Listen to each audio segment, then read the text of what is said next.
안녕하세요. 주의 백성의 강건함을 위하여 매일 밥 짓는 목사 김태양입니다. 오늘 말씀 요한계시록 15장 1절에서 8절까지의 말씀입니다. 흔들릴 수 없는 확신이 무엇인지를 가르쳐 주시는 주님의 말씀입니다. 하나님의 말씀을 들으십시오. 성경을 펼치십시오. 그리고 스스로 3번 꼭 먼저 읽어주십시오. 요한계시록 15장 1절부터 8절까지는 참 재미있는 구조로 되어 있습니다. 1절에서 7재앙에 대해서 설명합니다. 설명을 요약하면 간단합니다. 마지막 재앙이라는 것입니다. 이후에는 맞춰진다는 것입니다. 끝난다는 것입니다. 1절입니다.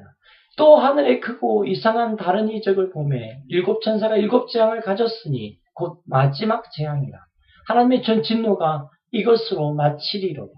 그리고 5절부터는 이 7재앙이 7천사에게 전달되어지는 과정이 나와 있고 이 7재앙이 다 쏟아지기 전까지는 이 일이 끝나지 아니할 것이라는 것을 말하고 있습니다. 5절부터 읽어드리겠습니다. 또 이 일 후에 내가 보니 하늘의 증거 장막의 성전이 열리며 7재앙을 가진 7천사가 성전으로부터 나와 맑고 빛난 세마포 옷을 입고 가슴에 금띠를 띠고 네 생물 중에 하나가 영원토록 살아계신 하나님의 진노를 가득히 담은 금대접 7을 그 7천사에게 주니 하나님의 영광과 능력으로 말미암아 성전에 연기가 가득 차네 7천사의 7재앙이 마쳐지기까지는 성전에 능히 들어갈 자가 없더라.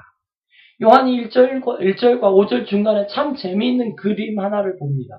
이런 그림입니다. 2절부터 읽어드리겠습니다. 또 내가 보니 불이 섞인 유리바다 같은 것이 있고 짐승과 그 우상과 그의 이름의 수를 이기고 짐승과 그 우상과 그의 이름의 수를 이기고 이기고 벗어난 자들이 유리바닷가에 서서 하나님의 검은 고를 가지고 하나님의 종 모세의 노래 어린 양의 노래를 불러 이르되 주 하나님 곧 전능하신 이시여 하시는 일이 크고 놀라우시도다.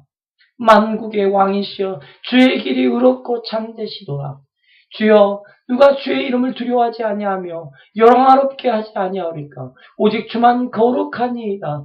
주의 의로우신 일이 나타났음에 만국이 와서 주께 경배하리이다 하더라. 왜 이 그림이 여기에 보여지고 있는 것일까요? 요한에게 그리고 오늘 이 글을 읽고 있는 우리에게요. 사실 전체 문맥으로 보았을 때 이 장면은 정말 어색합니다. 아니 빠지는 것이 전체 흐름에 맞을 것 같습니다. 7재앙이 마지막 재앙이다. 이 재앙은 이렇게 준비되었다. 그리고 그 재앙은 끝까지 진행되어질 것이다. 이렇게 진행되어져도 되는 본문 아닙니까? 이 말씀을 통해 이렇게 삽입되어져 있는 말씀을 통해 하나님께서 우리에게 말씀하고자 하는 것이 무엇일까요? 끝은 분명히 온다. 그리고 그 끝은 엄청난 재앙이 될 것이다. 그러나 너희는 두려워하지 말라. 이렇게 말씀하시는 것이 아닙니까? 이사야 43장 2절 말씀입니다. 내가 물 가운데로 지날 때 내가 너와 함께 할 것이라. 강을 건널 때 물이 너를 침몰하지 못할 것이며 내가 불 가운데로 지날 때 타지도 아니할 것이요 불꽃이 너를 사르지도 못하리니. 사실 제가 마지막 날이 다가오는 것이 두렵습니다. 제 아이들에게 전달되어지는 이 지구의 미래도 겁이 납니다. 그러나 오늘 결정합니다.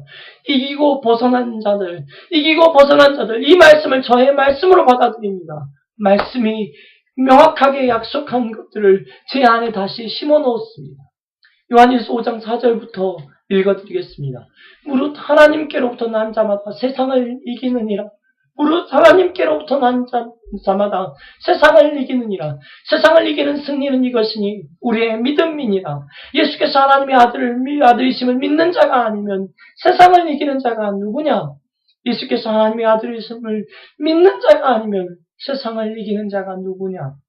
계시록 15장 말씀을 통하여 마지막 부를 노래를 하나님 저에게 가르쳐 주십니다.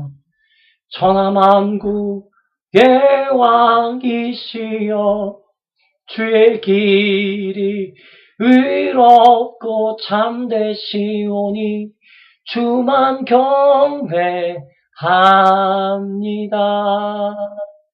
천하만국의 왕이시여 주의 길이 의롭고 참되시오니. 이기고 벗어난 자들의 고백 아닙니까? 출애굽을 기억하십니까? 그리고 출애굽 바로 전에 유월절을 기억하십니까? 출애굽기 12장 27절 말씀입니다. 너희는 이르기를 이는 여호와의 유월절 제사라. 여호와께서 애굽 사람들에게 재앙을 내리실 때 애굽에 있는 이스라엘 자손의 집을 넘어사 우리의 집을 구원하셨느니라 하라 하며 백성이 머리 숙여 경배하니라. 이 말씀이 믿어져야 우리가 우리의 성을 쌓는 일을 포기할 것 아닙니까? 이 말씀이 믿어져야 예수만이 나의 생명이라고 고백할 것 아닙니까? 이 말씀이 믿어져야 마지막 날을 담대함으로 살아갈 것이 아닙니까? 재앙이 다가옵니다. 그러나 우리는 일상을 살아갈 힘이 있습니다. 우리가 모아놓은 그 무엇 때문이 아니라 우리에게 주신 그 이름 예수 때문입니다. 임마누엘 예수님이 이 땅에 오심을 기억하는 성탄절을 준비하는 시간을 우리가 보내고 있습니다. 우리 속에 그 이름이 있으십니까? 빌림 양씨가 썼던 책의 제목, 탄식처럼 내뱉은 그 책의 제목을 기억하십니까? 내 안에 예수가 없다. 내 안에 예수가 없다. 사랑하는 하나님의 백성들이여, 그 이름을 간직한 하나님의 백성들이여, 우리 안에 그 이름이 있는지 점검하면서 오늘 하루를 함께 하나님 앞에서 보내보면 어떠시겠습니까?